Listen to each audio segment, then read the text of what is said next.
காதுல பூச்சி கத்துற மாரி சத்தம் கேக்குது, கடல் அலை மாரி சத்தம் கேக்குது, விசில் சத்தம் கேக்குது, ரிங்கிங் சவுண்ட் கேக்குது அப்படின்னு சொல்றீங்களா? அப்ப இந்த வீடியோ உங்களுக்காக தான். This is me doctor Pavithra, homeopathy consultant and medical astrologer.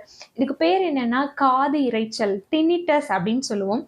Already வந்துட்டு நம்ம இந்த டினிட்டஸ்க்காக, காதிரைச்சலுக்காக வீடியோ போட்டிருந்தோம். அத பார்த்துட்டு ஹோமியோபதியில காதிரைச்சலுக்கு இவ்ளோ மருந்துகள் இருக்கா? அப்படின்னு சொல்லிட்டு நெறைய பேரு ட்ரீட்மெண்ட் எடுத்து குணமாகிட்டு இருக்காங்க. இன்னைக்கும் வந்துட்டு காது இரைச்சல், டினிட்டஸ்க்கான ஒரு அவேர்னஸ் வீடியோ தான் பார்க்க போறோம்.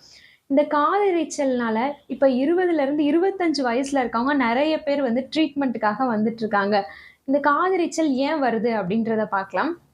இப்ப நெறைய பேர் வந்துட்டு ஹெட்ஃபோன்ஸ் வந்துட்டு அதிக நேரம் யூஸ் பண்றதுனாலயும், அதிக சத்தம் வால்யூம் வந்துட்டு ஃபுல்லா ஹைல வச்சு கேட்கறதுனாலயும் வந்துட்டு டினிட்டஸ் வரதுக்கு மெயின் ரீசனா இப்ப இருக்க யங்ஸ்டர்ஸ்க்கு இருக்கு. செகண்ட் ரீசன் என்னன்னு கேட்டீங்கன்னா, சைனசைட்டிஸ் அப்படின்னு சொல்லுவோம். தலையில வந்துட்டு நீர் கோர்த்துக்கிறது.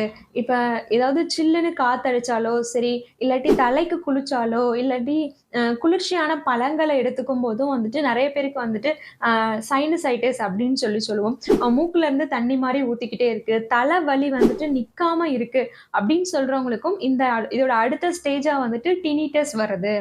ஸோ இந்த சைனசைட்டிஸ சரி பண்ணும்போது உங்களுக்கு டினிட்டஸ் பாதி குணமாகிடுது.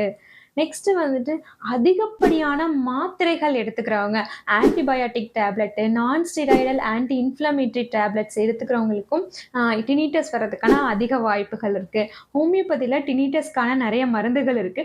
டாக்டர கன்சல்ட் பண்ணி எடுக்கும்போது இன்னும் உங்களுக்கு ரிசல்ட் சீக்கிரமா கிடைக்கும். Thank you so much.